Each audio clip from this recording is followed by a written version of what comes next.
Bitcoin and blockchain technology has captured the world's attention with its promise to fundamentally change the way that business is done across all industries. But where there is so much promise, there is an equal amount of confusion about the technology and crypto instruments. In December 2017, the Bitcoin price was at an all-time high of $19,783.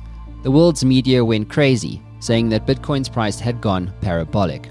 And despite the warnings of savvy investors, ordinary people invested into Bitcoin without knowing the full extent of the risks involved. People took out credit cards, second mortgages, and personal loans to get into the cryptocurrency gold rush. But just a few short months later, over $600 billion was wiped off the value of cryptocurrencies, and the large majority of people lost everything. But some investors became millionaires literally overnight, and in the process became financially free for the rest of their lives.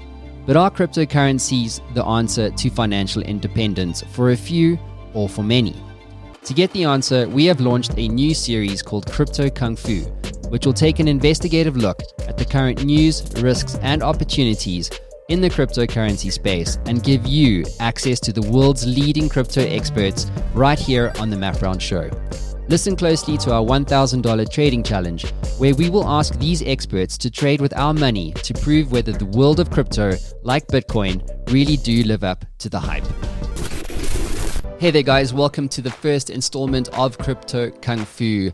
And today, right here on the Map Round Show, this is a series that will enable everyday people and entrepreneurs to learn more about the world of cryptocurrencies and more specifically, how to profit from them. So today, I'm thrilled to bring you our first guest, who is a world-renowned crypto thought leader, who is none other than the Bitcoin Meister, the Disrupt Meister, and the host of the Bitcoin Meister Cryptocurrency Show. His name is Adam Meister.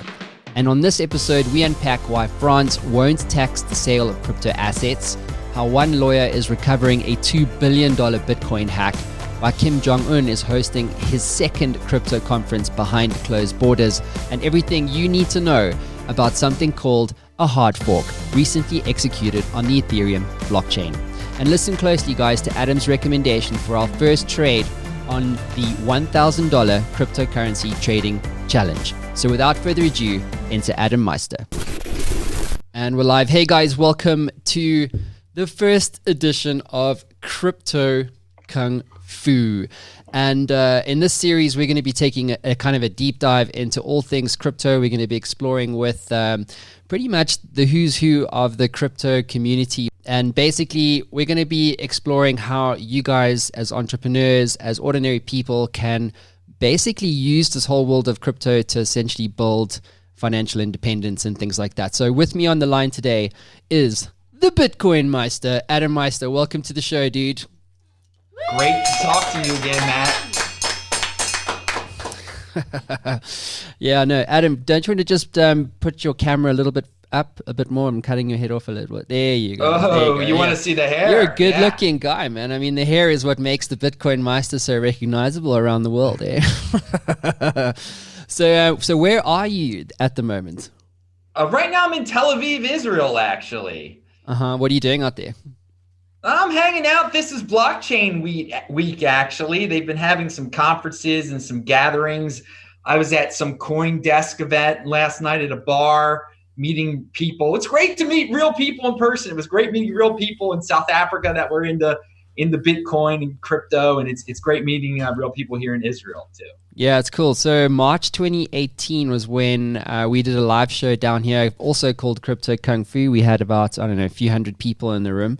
And so I'm really excited to reconnect with you and just to kind of cover the ground that, it's kind of, crypto has evolved, right? What would you say is the headline over the last sort of 18 months or so? Oh, getting rid of the people who didn't believe in it, the weak hands leaving. That I would say what has happened since we last spoke, because the price when I was down in South Africa with you, it had dropped from 19,000 to 10,000, but it was still in the 5-digit realm. And then right around then, it started dropping into the 4-digit realm again. And people really started getting scared off.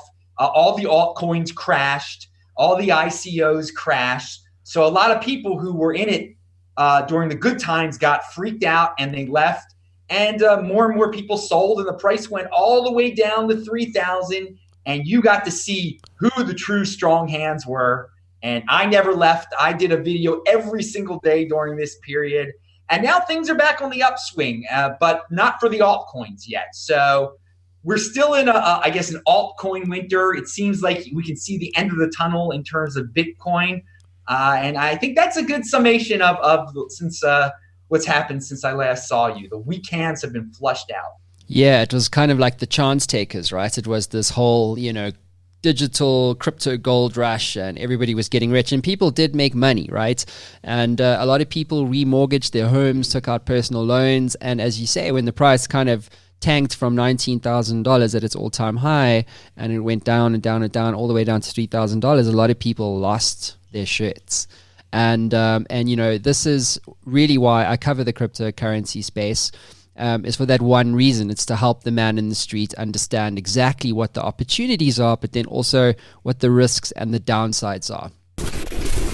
Hi there, guys. So Crypto Kungfu is proudly sponsored by Prime Health and ZA Nootropics. If you're listening to me right now, I know that you, like me, want to get the most out of your day.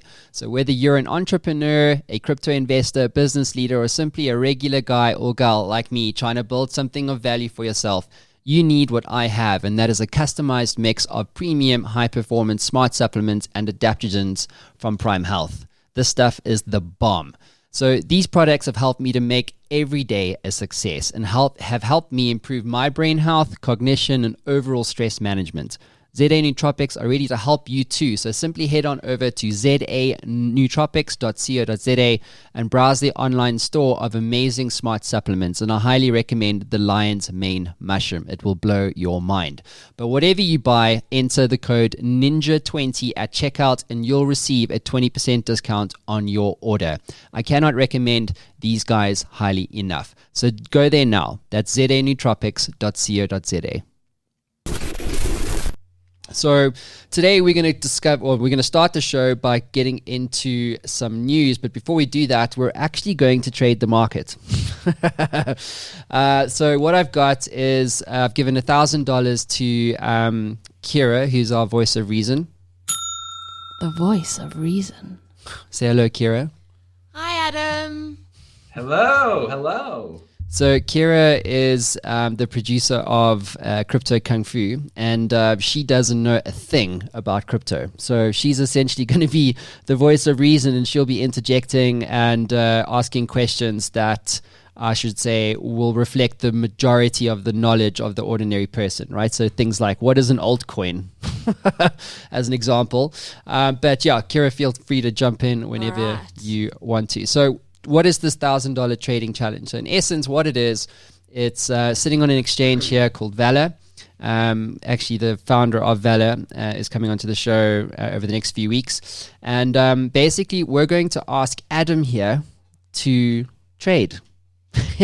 Or should I say, make a trading decision for us. And so as we progress through the various guests, we're going to ask each of them to make a trade, and then we're going to see how well these guests collectively can manage $1,000 of cryptocurrency. So what do you think about that, Adam? Are you ready? Well, I'm no trader. I'm a buy and holder, but let's see what this is about. I know you're probably like the exception to the rule, right? Oh yeah, and that's what I encourage. I encourage people not to trade at all, just to hold, to buy the Bitcoin. But let's see what this is. Let's see what happens. Let's see what happens. So cool. Let's do some news.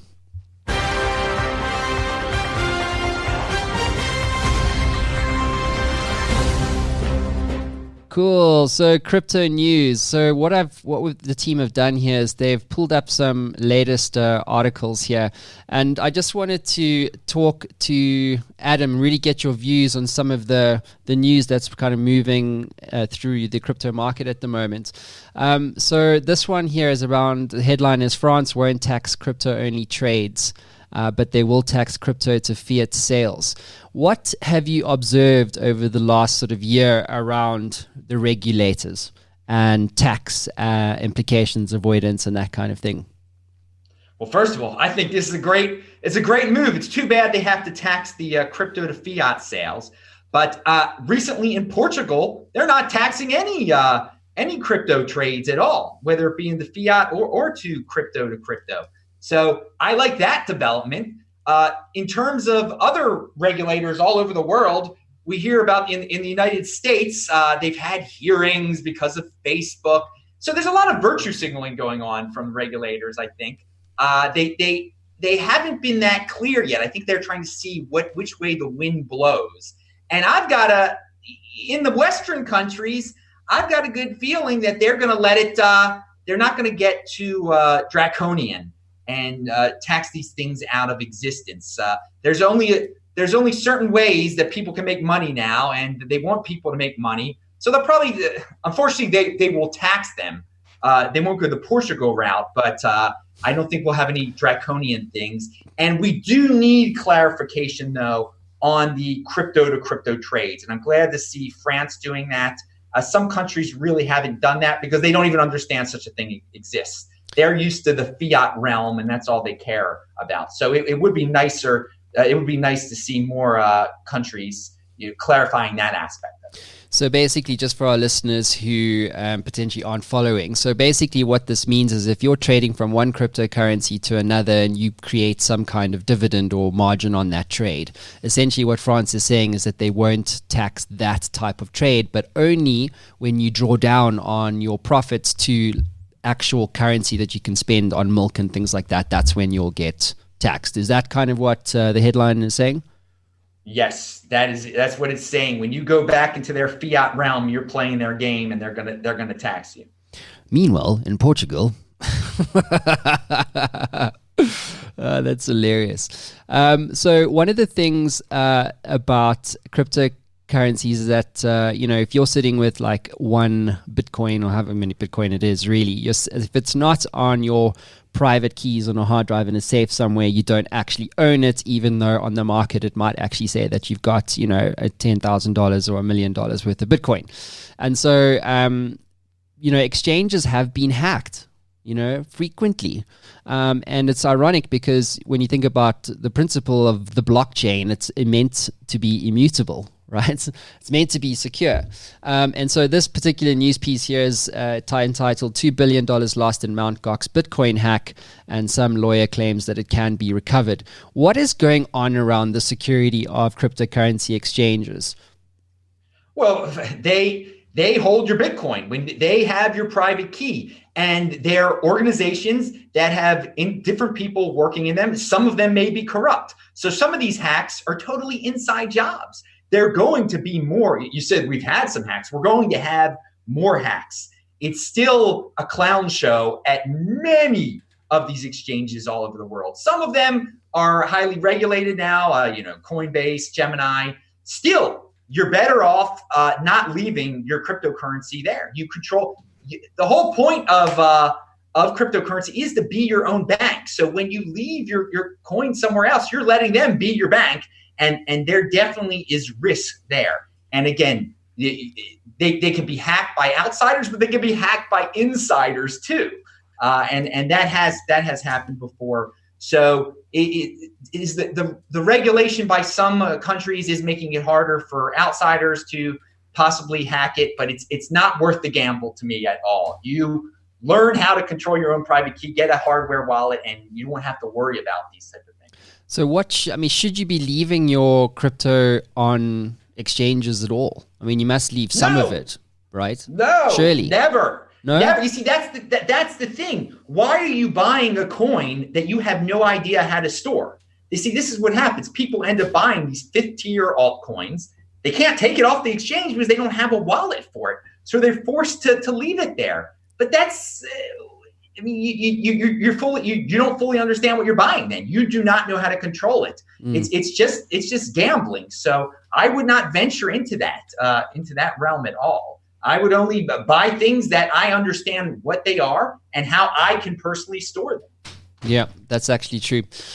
So this one I found fascinating. So North Korea to hold its second crypto conference, telegraphing openness. Now, North Korea obviously, has its history around like launching certain things up into the sky that do explode and kill things. What do you feel is the move around a country like North Korea and Kim Jong-un, or I think his name is, the guy who basically dictates that whole space.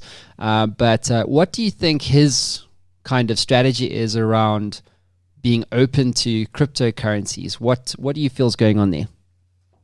Well, he's probably doing it so he can get a force that can get him some cryptocurrency, because he needs and that by any means necessary. Okay, he's cut off from the regular financial world. If he gets Bitcoin, he's got wealth. He's got wealth, and he doesn't have to worry about being cut off. And that is the point of cryptocurrency. That if you, and especially Bitcoin, if you are blacklisted by the traditional economic powers, you can still have wealth sent into your country and sent out of your country. And it is obviously a very valuable financial instrument. So it is much worth the risk to train people in his country. Now, why I say it's a risk is because this is empowering people in his country, citizens. And some of them might wake up to like, wait a second, I can get a hold of some of this wealth and get me out of here and get some freedom. So I don't think he fully understands that he's waking up young people in his country that he's training with these conferences to a brighter world. But for him, he obviously is, he needs some money. He needs some real money. The sanctions definitely work. And this is a way around sanctions, getting Bitcoin. So why not create a army of loyal subjects that know how to get him some Bitcoin? And so he has a conference where people come in. Now, the people coming to the conference, I actually knew someone who was at the previous one. They were doing it out of the goodness of their heart. They thought that that we're educating these people, and maybe it will lead to something good. So Kim Jong-un basically has been accused of stealing about $2 billion worth of cryptocurrencies and kind of using that capital to support its weapons development. Do you feel that, as a community, we should be supporting an event like this? Yes, because I think it could bring down the North Korean government. Really? It could totally backfire. That's what I said. Some of these young people that are going to be taught at this conference, they might figure out like, well, I can take some of this Bitcoin and I can get out of here. This it does create a connection to the outside world. You got to remember, they don't have like any connections to the outside world. So this is going to give them a connection to the outside world. People might start sending them Bitcoin as individuals from the outside world. So this could totally backfire. It is connecting them to a group of people, Bitcoin fans, cryptocurrency fans who believe in freedom. So he's letting freedom get into his country, whether he knows it or not. Well, I think the thing, maybe the silver lining in what I would say is a very dark cloud, is that, you would be privy to what is actually going on the other side, if that makes sense. So, Yes. Historically, it's always been closed off. You know what I mean? Like, there is no media. They don't have the internet there, as far as I understand. It is a completely closed off society, both in and out, right? So if he's holding an event like this, it actually gives, I suppose, the crypto community from around the world and the influencers around the world to essentially influence his decision-making in that space. Kind of like what the Americans are doing in general around international policy around North Korea. Yeah. Well, I think he also might start to change his mind. He might start realizing that what he's let into his country could bring him down, so he could become more moderate and more open because of cryptocurrency. It could wake him up. We shall see. Yeah, we shall see. Let's move on to the next one. So, investing platform BNK to the future. I mean, I'm always fascinated by the brand names in this space. Wait, I have a question. Oh my gosh, it's the voice of reason. The voice of reason. Given that in North Korea it's incredibly, well, it's not incredibly hard. It's that internet and Wi-Fi is not available for people. It's not something that's accessible. So how successful could this be? I mean, would it not only be going to delegates and Kim himself? It won't go to the people, surely. What? Well, the conference is partially there to train the people. So there are some people that never have internet access are going to have internet access for this conference. And in order to be trained, his crypto army of hackers, they're going to need internet access temporarily at least. So that's where the door opens up. That's where he's going to try to pick as many insiders as possible to learn about this, but it's not perfect. I mean, I don't know the exact numbers of how many people are going to attend the conference, how many people he needs in his hacking army, but it's probably outside of the inner circle. I'm sure he trusts them originally, but this could change some of these people. They don't all have the same level of loyalty to him. Not everybody does, and this could be the wake up call. I mean, when they see what real value is, what real money is, this could change some people. Yeah, sure, totally. Okay. Thanks, Voice of Reason. Right, so this one is about security token offerings. Essentially, it's an investment platform. So security tokens, basically a way to own essentially an equity or security in a business, right? And then buying that through some kind of crypto token. So let's talk about this. I mean, there was this whole ICO story, right? Initial coin offerings. And then people were able to buy these things. There were pump and dump schemes, and then the kind of heat around ICOs and the kind of relevance and popularity of ICOs failed, or it was heading down drastically. What is happening in that space at the moment, Adam? Well, they're trying to repackage them in terms of initial exchange offerings.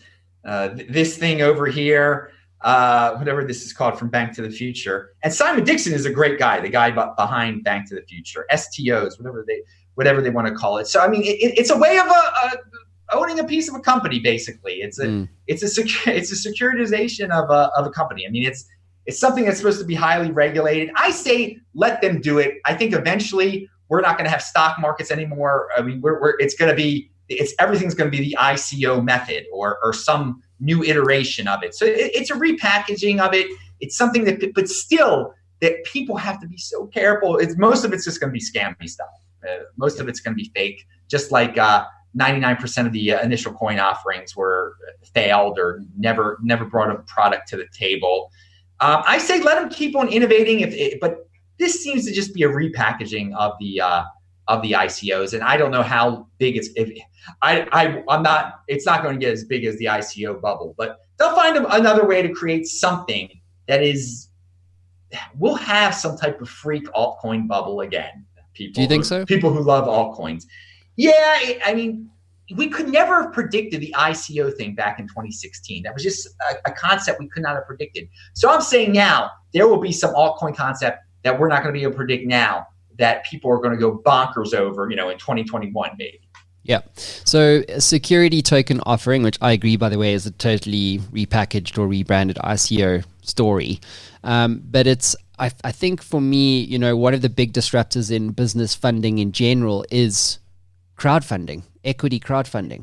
And this is the equivalent of equity crowdfunding in the crypto space. Is that true? Yeah, I like it. Are you going to be investor number 87,001 on Bank to the Future? Heck no. Only Bitcoin for me. Pound that like button. All right, let's talk a bit about... Sorry, you were going to say something? I had to get that in there. That's on my like show. Button. That's one of my sayings. Yeah, no, I missed that. I missed that. I just miss you in general, Adam. So Ethereum. Yeah, it's good to talk to you. Let's talk about Ethereum, right? So, oh my gosh, hard forks, soft forks, left forks, right forks, inside out forks. Everything is forking itself. What the hell is a fork? So just walk us through for the 101 fundamentals here, like the voice of reason. What the hell are we talking about when we say fork? And then we'll dive into I'm going to break it down real easy because you've got an Ethereum classic headline on there. And Ethereum Classic is not Ethereum. That's something people need to remember. So simply, you've got a coin out there. Let's say it's Bitcoin. People don't like the way it's ruled. People don't like the rules behind it. People don't like that they're only going to be 21 million. So they can form their own coin off of that coin with a different set of rules. And everybody that had the original coin will have the new coin too. Yep. It's a way to give birth to new coins when people disagree over what the coin is. It's pretty insane that you can literally copy and spin off an entire monetary base based on a disagreement. Yes, it's awesome. It's what a world we live in. And that every one of the original holders gets the new coin. And some people do this. Now, again, some forks are used. Some forks everybody agrees on. They're like, our coin is terrible. We need to make all these rules. So here's a new version of our coin, and everybody forgets about the old version of their coin. And that's what's being that's happened a few times also in something like Bcash and other coins. So what's this headline here? Ethereum Classic. This was Ethereum Classic successfully executes an Atlantis hard fork. That's what they're kind of so calling basically it. The entire community agreed that the old way we defined Ethereum Classic was broken. Now we're creating a new coin off of the new rules from the previous rules, and this is Ethereum Classic, and the old one we're going to forget about it, and everybody forgot about the old one. So let's take a look. Let's take a look at Ethereum on the markets. Where is Ethereum Classic here? What's the code? Yeah, Ethereum Classic. Got to scroll down. How far down?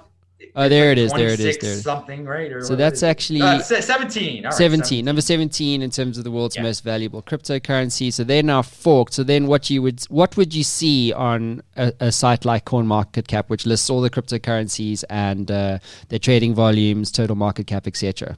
Because I can see Ethereum Classic has dropped by 1%. I mean, it's not a huge number. But what are we likely to see here? Well, sometimes when they used to do these corrections, they used to pump on news like that, but the altcoin market is down. People don't get excited when you're improving your coin through a hard fork anymore. They used to, but it can be interpreted that when something like this works, when there's a hard fork and there's no new coin is formed, or the old chain dies, that there's some centralization. There's a total centralization and agreement there, which some people don't like. But something like this, it's a non-event now. Basically, it's a non-controversial event. Now, if there were, my previous scenario, when a group of people really disagree with the way a coin is forming, a coin is defined, and they're like, we're forming a new one.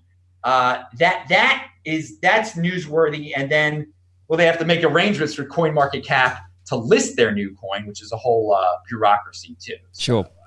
Tell me something. Is it still true to this day that the liquidity in altcoins all still comes from Bitcoin?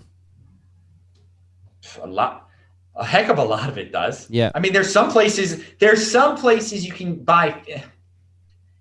You can use fiat to back in the old days, it was 100%. You couldn't use fiat to buy altcoins. Now you can, but what we see, but not all. I mean, most altcoins, no. Most altcoins you need to use another cryptocurrency, and Bitcoin is the king of the cryptocurrencies. But what we see now is a lot of people just giving up on their altcoins, and that's flowing back into Bitcoin, which is a very interesting. That's interesting, right? And that should drive the price of Bitcoin up, right? That's part of the reason. That's part of the reason Bitcoin has gone up, because in reality, I mean, we haven't had too many new people enter the space, too many new individuals enter the space since March, when the price started going up. But we've had a lot of people just throw up their hands and say, I've had enough of these altcoins, and turn it into Bitcoin. So that's a big reason the Bitcoin price has gone up since the winter. So one of the things that I noticed in the market, and at least what my personal sort of viewpoint is that storytelling really is the new gold when it comes to exponential technologies like the blockchain and crypto and things like that. And, you know, I think it was the narrative around Bitcoin that drove it all the way up to $19,000, as we can see up on this graph on the screen here. And then there was another, it went all the way down to like $3,000, as you said, and then it started to rally and run again.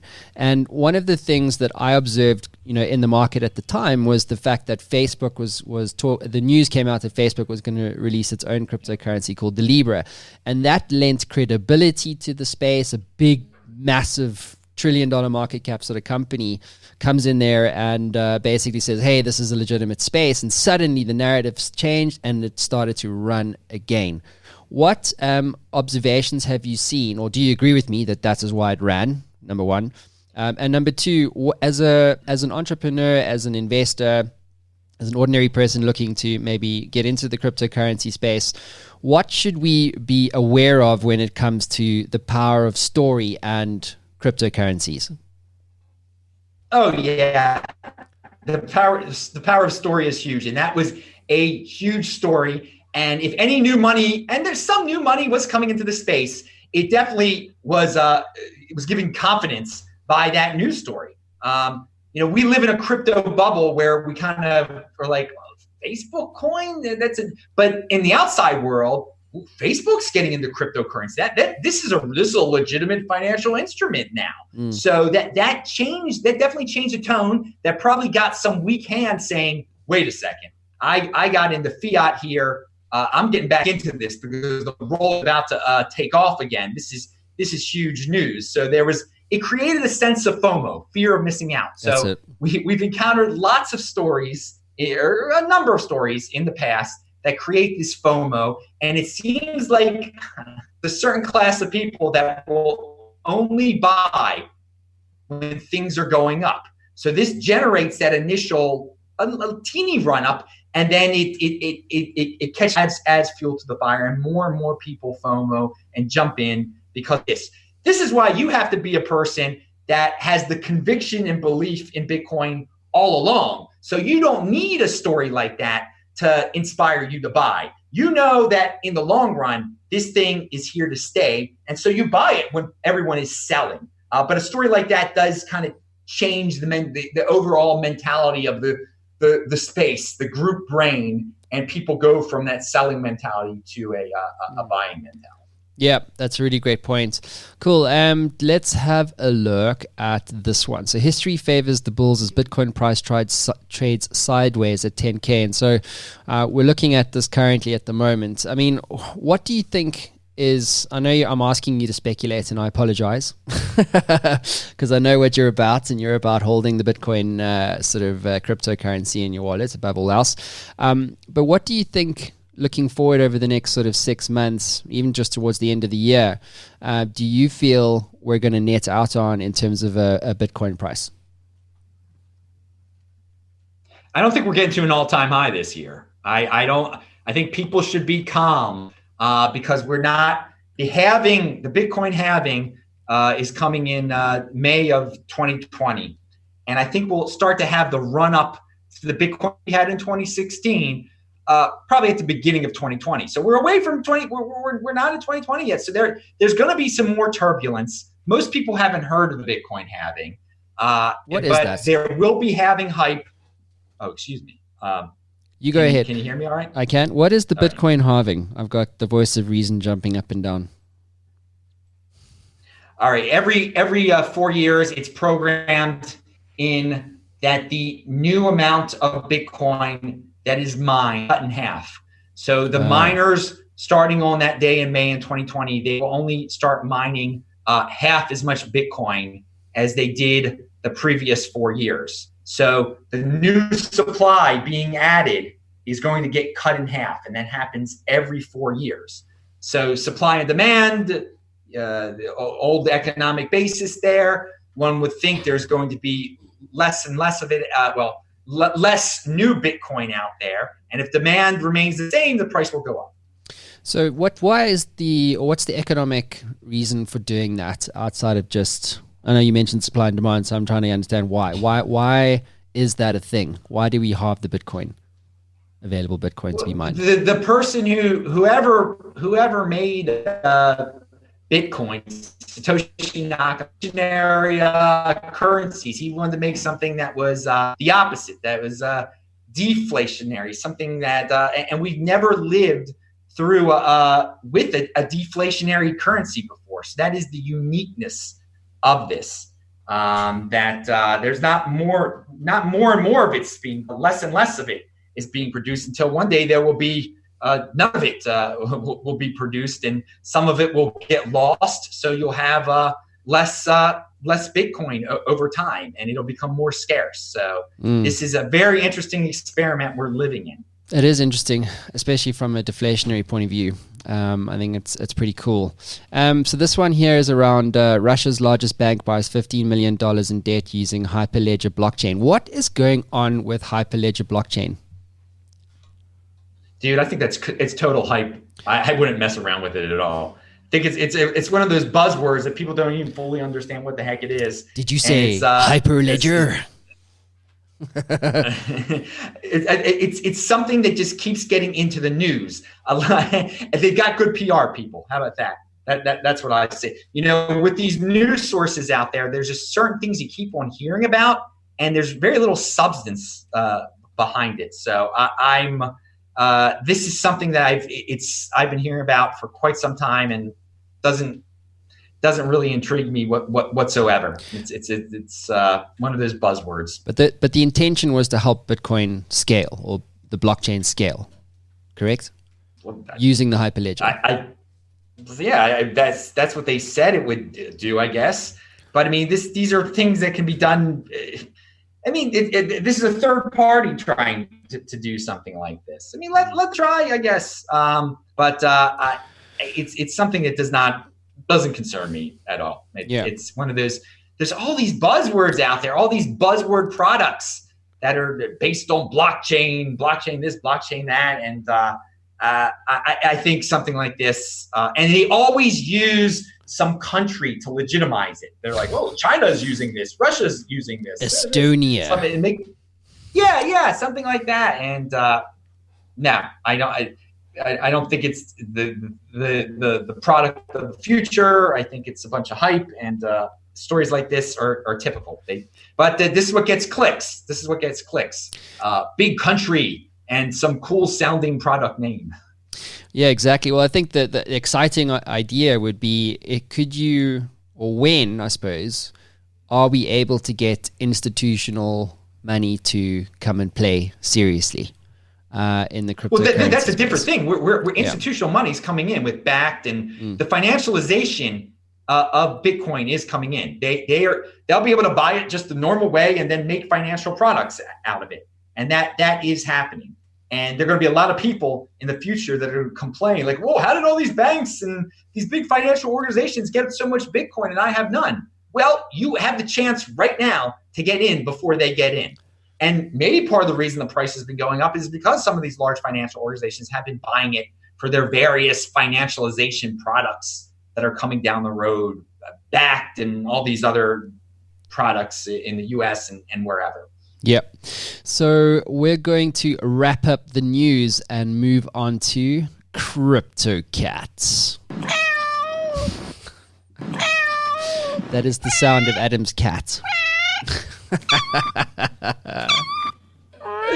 Oh my God, wait, you're going to hear real cats for the rest of the week. I like cats. I like cats more than dogs. Cool. So our Crypto Cat feature is all around keeping up with the Crypto Cat. So these are the pound dogs. These are the lions of the cryptocurrency space, if you wanna call them that. And so our chap in feature this particular episode is this man. You know who he is, right? Yeah, it's McAfee. That's a buzzword too. It's a total buzzword. Everybody they think if he says something, it's important because he was famous or something. Mm-hmm. He's a joke. It's a complete joke. But yeah, what do you guys say about this guy? So did he? I heard he did something really bad in Belize. How about that, dude? There's a program on Netflix around with John McAfee. I'm actually going to Google that for you guys quickly. But you should totally watch it because it totally gives you a sense as to what this guy is actually all about. And for some reason, it's called Gringo: The Dangerous Life of John McAfee. It's hilarious. About what this guy does, bribing officials and all sorts of things. Anyway, I'm going to leave it at that. But fundamentally, just a very interesting character who somehow has this, I suppose, what's the word I'm looking for? It's an irrational popularity amongst the cryptocurrency community for some reason. And so one of the things that he basically predicted, and I'm looking at one of his tweets here, we are on YouTube, guys, if you want to catch the show live and get the video version of it. But he basically made a prediction. And I love it when people make predictions because they're always wrong. And he said, when I predicted Bitcoin at $500,000 by the end of 2020, it used a model that predicted $5,000 at the end of 2017. BTC or Bitcoin has accelerated much faster than my model assumptions. I now predict that Bitcoin will be at $1 million by the end of next year, 2020. And, quote, I will still eat my dick if I'm wrong. Yeah, I mean, he knows how to get attention. Oh I mean, that God. people that he's got a cult following among low IQ members of the community, I guess. Wow. Yeah, totally. Let's go. But he's popular, dude. I mean, if you go, I'm just gonna go onto his Twitter handle. I mean, he was paid. He admits that he would pump coins. He would take money from ICOs and coins and pump them. And people want to hear that their coin is going to be the next Bitcoin. And that's just that's a way to get popularity. Just dude, shaky stuff. Talk about some obscure coins. Talk about conspiracies. Talks about how all these people are after. No one gives a darn about him in the United States government. No one cares. He's a bum. He's a bum. He makes things up. This is totally all that he got into crypto. I guess he needs some money. He needed a popularity fix. He needed a hit. I don't know. Or he needed people to forget. He needed people to forget about the crime that he committed in Belize. You know, we're talking about cats and dogs. Do you know what he did when his dog died? Do you know what he's been accused of doing? And then he runs for president. I mean, it's all for attention. It's such a waste. It's such a waste of time. I mean, if people get their crypto information from McAfee, I assure them they're probably already broke. So what did he do? What happened with his dog? His dog was died, and then John McAfee's neighbor mysteriously was murdered. Right. Then John McAfee left. And then John McAfee left Belize. So that's why he had to leave, because of probably like a open murder case, basically. Yeah. His neighbor. Yeah. Great. Nice. Yeah, but people don't know that. People are like, oh, he's so funny with his conspiracies. He's away. I mean, I don't know what he did I don't know what happened to his neighbor, but you can draw your own conclusions. Yeah, fair enough. I mean, he does have 1.1 million followers and can play the piano. So yeah, O.J. Simpson has a lot of followers too, and he did something. Have you seen that guy on Twitter, bro? It's so weird when he posts stuff. It's like, ooh, it's super, super, super dodgy. It makes me very, very uneasy. Yeah. And then, so he's legitimately running for president next year. Is this a thing? McAfee2020.com. Yeah, it's got a nice looking website, I guess. Yeah, it does say don't vote McAfee. I guess it's a way to get it. It's a way to get attention. Jeez, maybe we should get him on here. What do you think? No, he should be totally ignored. Totally, is very bad person. Very bad person. Kira, you can get in touch with him, Shem. Let's give him a platform. Not like he needs another one though. Cool. So that's our guest in focus. So that's Crypto Cats. Thanks for playing with us, Adam. So we're going to move into the final part of the show, which is basically trading the market. And so this is where you're going to trade with our $1,000 of crypto. So as of yet, it is yet to be moved into a actual cryptocurrency, but it is sitting on an exchange.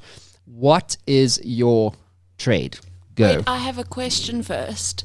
Okay. Adam, you'll have to excuse my ignorance, but why are you anti-trading?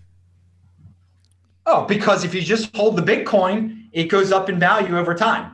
If you trade, you can lose your Bitcoin. So it's like gambling. When It's trading is gambling. Trading is totally gambling. I just hold the Bitcoin.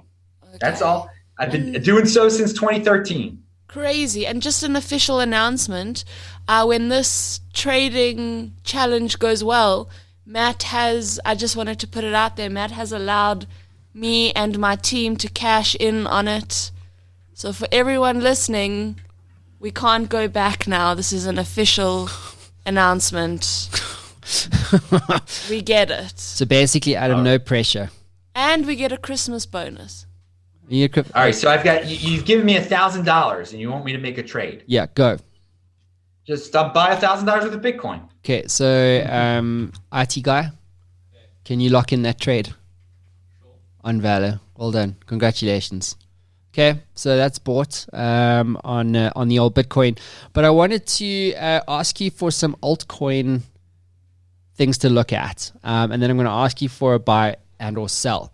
So I know you obviously trade, but literally all you do is travel the world and meet people who are heavily involved in the space. And what altcoins are of interest to you at the moment? Just throw them out. Start with one. Just Ethereum, because there are so many people building products on Ethereum.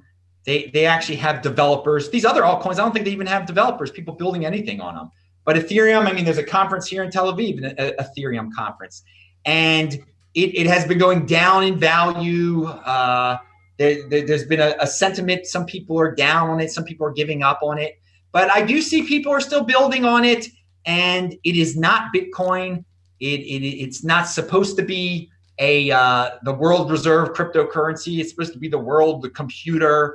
And I am not threatened by it at all. I think I know what Bitcoin does well, and people can innovate on other coins. So Ethereum interests me because it clearly is the #2 cryptocurrency on the planet. I always say Bitcoin is the next Bitcoin. I also think Ethereum is the next Ethereum. People say, well, EOS can do what Ethereum can do. Maybe, I don't know. But clearly there's so many more people working on Ethereum, and it's so much larger. And so I think Bitcoin will always be #1, and I think Ethereum will be #2 for the next decade. So is that a buy or a sell? Well, again, I am a guy who only buys Bitcoin, but if you, for some reason, if some reason your country said don't, you're not allowed to buy Bitcoin, I think buying Ethereum would be fine now. Lock that in. We're buying Ethereum. No. I think it would be fun because I think it is undervalued. I think the sentiment against it has gone way to the negative side, and there are people out there that want it to be #2. They want it to be #1. They'll pile back into it eventually. Well, I mean, at its height, Ethereum was $1,300, give or take a few dollars. And now it's trading at a measly $179 odd. So if you are interested, I'd say have a go. History is a great predictor of future success. Well, I will say it was worth 15% of a Bitcoin once, 12% of a Bitcoin. I don't think it'll get that high in terms of Bitcoin again, but in terms of dollars, it will go back up again. So let's do. Again, the best is Bitcoin. Again, I just want to make it clear. People are saying Bitcoin Meister saying to buy Ethereum. No, we're saying if you can't buy, he's asking me an Ethereum question. So, all right. So I want to talk to you about Ripple, XRP. I know it's a swear word. I'm sorry, I had to say it. But what the fuck is going on with Ripple these days? So that's trading now they're 20 cents. I mean, they're putting more of it on the market. It's a totally centralized token. I mean, they could do whatever. The people are dumping it. People are giving up. It's not even a real cryptocurrency in my book. I wouldn't touch that thing at all. Wouldn't sell. Sell now, not later. Now.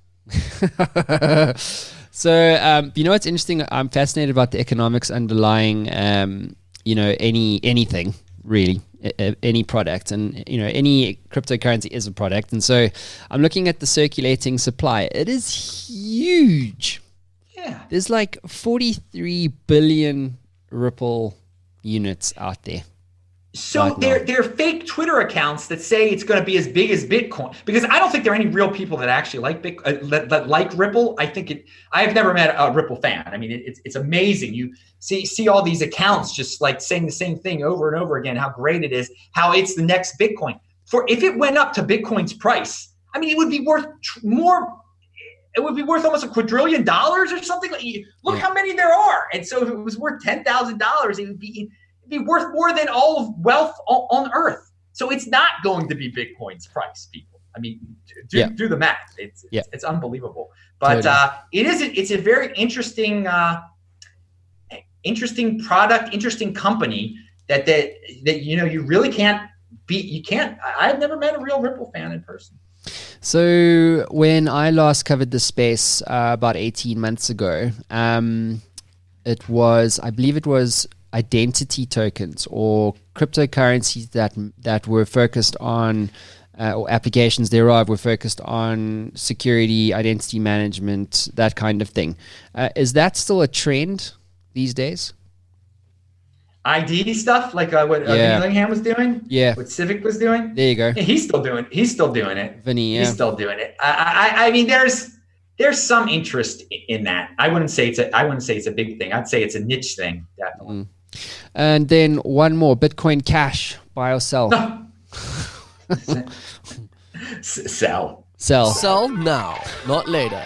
Now. And just one more thing: what is Bitcoin SV? That's a new one.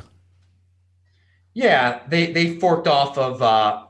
There's a guy who's kind of like John McAfee over at BSV. Yep. He said he makes up stories just like John McAfee does, but his stories have more to do with crypto. So he has a cult following, and they didn't want to be part of Bcash, so they forked off of Bcash and they formed Discoin, and they have their own little cult, and it's that's the thing. They can do what they want to do. That's the cool thing with cryptocurrency. If you don't like the main coin, you can fork off. So let them do what they're going to do. They've got some. They actually have some real fans. I've met some of their real fans. So they're better off than Ripple at least. But that's definitely a freak show over there. Yeah. There's some good people there. But there are some good people don't understand that people lie, and that some people, all they do is lie. So over at BSV, it's hard to believe, like, this guy's saying such grand things. They don't get it, that all he does is lie. There are some sociopaths, psychopathic people, all they do is lie. So they can come into the space too. That's the thing. There are all sorts of people in this space. All sorts of people. Adam, last question. Let's wrap this up. Let's talk about market outlook for the rest of the year. So the market cap of all crypto is currently sitting at about 263 billion. We were close to $1 trillion. I think it was north of 800 at one point, about sort of 18 months ago. What's the outlook for the next few months? You reckon we're going to continue to trade sideways? I think all coins will continue to go down. Bitcoin will continue to go up. Not much new money entering the space unless we get a real, a total. They're taking their time with approving Libra. If all of a sudden the United States changes its tune about Libra, then we could that would change everything. But I do not anticipate that at all. So what's it right now? The total market cap of crypto is $250 billion. Exactly, 263 billion. Yeah. I mean, it could get as high as 300 maybe, but it would be totally led by money flowing into Bitcoin. So I generally see sideways. Yeah. Adam Meister, where can guys find you, follow you, connect with you? All right. Follow me on Twitter, TechBalt, TechBalt. And then disruptmeister.com will take you to my YouTube page. You can look up Bitcoin Meister on YouTube. You'll find me. Look up Adam Meister on YouTube. You will definitely find me. I'm in over 1,400 videos. I do a new video every day. That's crazy, dude. That is legitimately crazy.